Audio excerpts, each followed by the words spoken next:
Welcome to the Beyond Ordinary Women podcast. Every 2 weeks, we post podcast versions of one of our free training videos, or you can access our videos now at beyondordinarywomen.org. Enjoy the podcast. Welcome to our video series, Be Strategic for Effective Ministry. I'm with Claudia McGuire, who is on our Beyond Ordinary Women ministry team, and she has many years of experience in being a strategic planner for ministry and is going to share those insights with us today.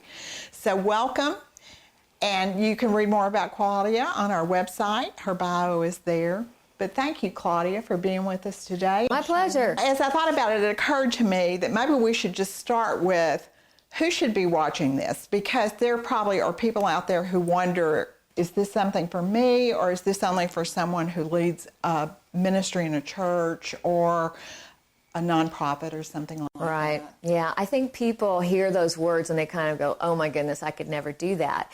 And the truth is, it's really for everybody. It could be for just a personal ministry or a personal vision that you're kind of sensing from God for yourself.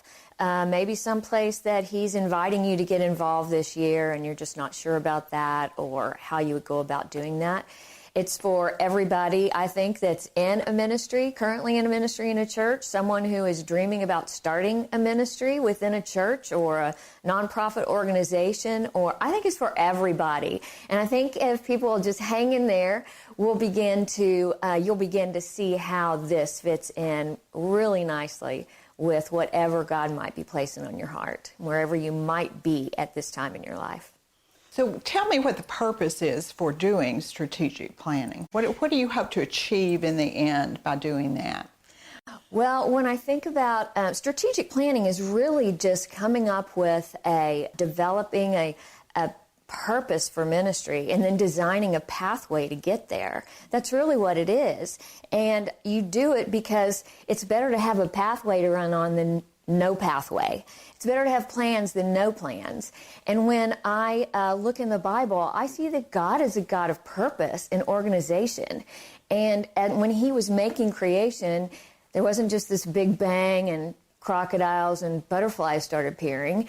He actually had a flow and a reason for the way He did creation. When you look at Exodus, you see how God moved, and when He was asking the Israelites, or actually telling them detail upon detail how to build the tabernacle.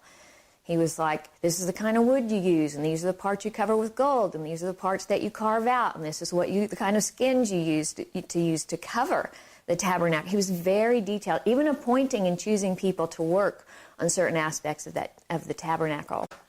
Same way with Solomon's temple. David had all the things set aside. Solomon built the temple. And to me, even the same thing in the New Testament. When you read the New Testament, it's a very clear pathway, good instructions for training a Christian how to be a Christ follower, how to live out your life.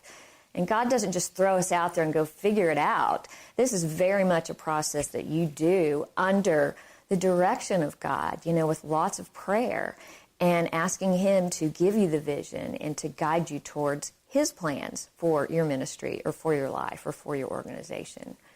Well, it sounds very business-like, although you've just certainly explained some ways that it's not.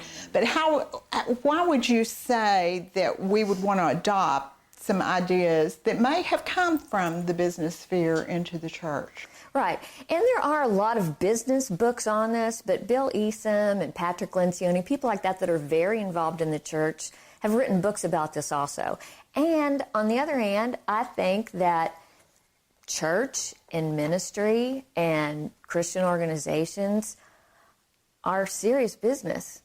So I would think even more so in this realm, we would want to be very intentional about the plans we're putting together, the people we're inviting into that ministry or to be a part of this vision. We'd want to be more strategic about that even than what you might find in the business place, or just as much as, I think. Mm-hmm. Yeah. So I would assume one of the main differences would be within the church, within ministry, nonprofits, things like that.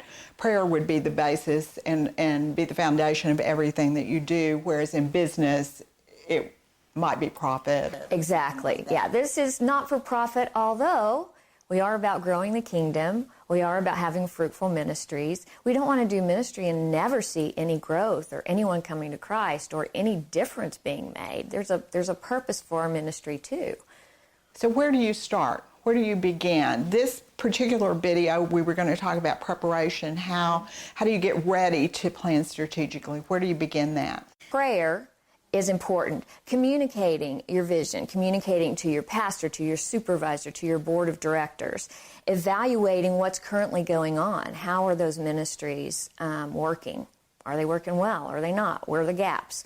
And then taking the time to really evaluate what you've seen, and that will lead to your vision. So as you think about that, who do you involve in that sort of preparation, looking, evaluating, getting input?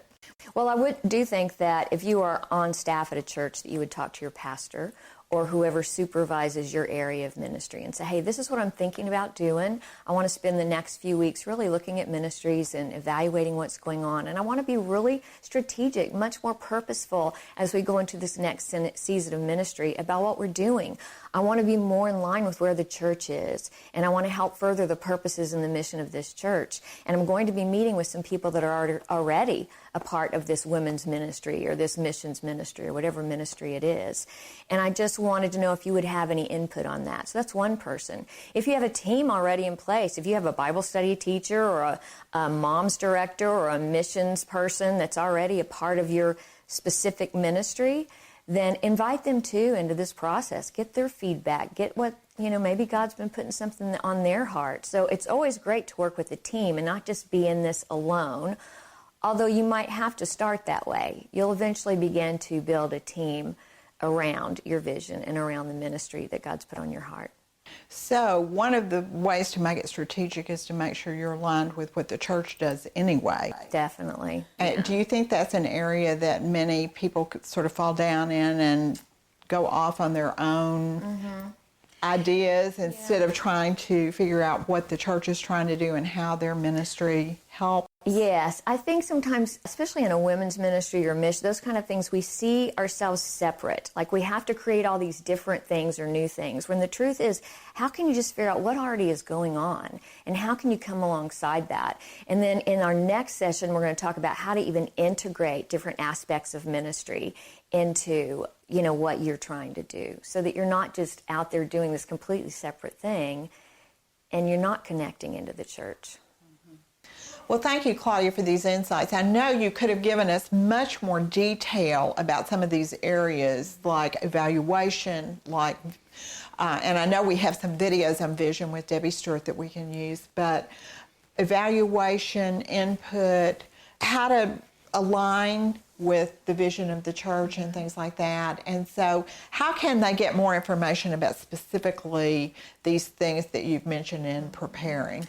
Well, what I'll do is I'll write a few blogs and go into greater detail in these different areas, and you can put those on the website. That'll be great. Okay. So look for Claudia's detailed articles on our website at beyondordinarywomen.org, on our blog, and you can search for Claudia. You can search for whatever your specific topic is. If you want to know about evaluations, I think we already have some on there. If you want to talk about mission or vision, we already have some articles on there that might be very helpful. Or just feel free to contact us, because I'd love to talk to you. Claudia would love to talk to you. Contact us through the website. And Claudia, I look forward to part 2, where we actually talk about, all right, once you have all this information, how do you actually make a strategic plan? All right, great. Thanks for listening to the Beyond Ordinary Women podcast. You can find more podcasts and information about women in leadership by going to beyondordinarywomen.org. This podcast was produced by Beyond Ordinary Women Ministries. Our production team includes Evelyn Babcock, Kay Daigle, Kay Halligan, Deborah Herring, Sharifa Stevens, and John Sparks. Theme music, Back in Stride by Don Miller, used by courtesy of Christine Miller.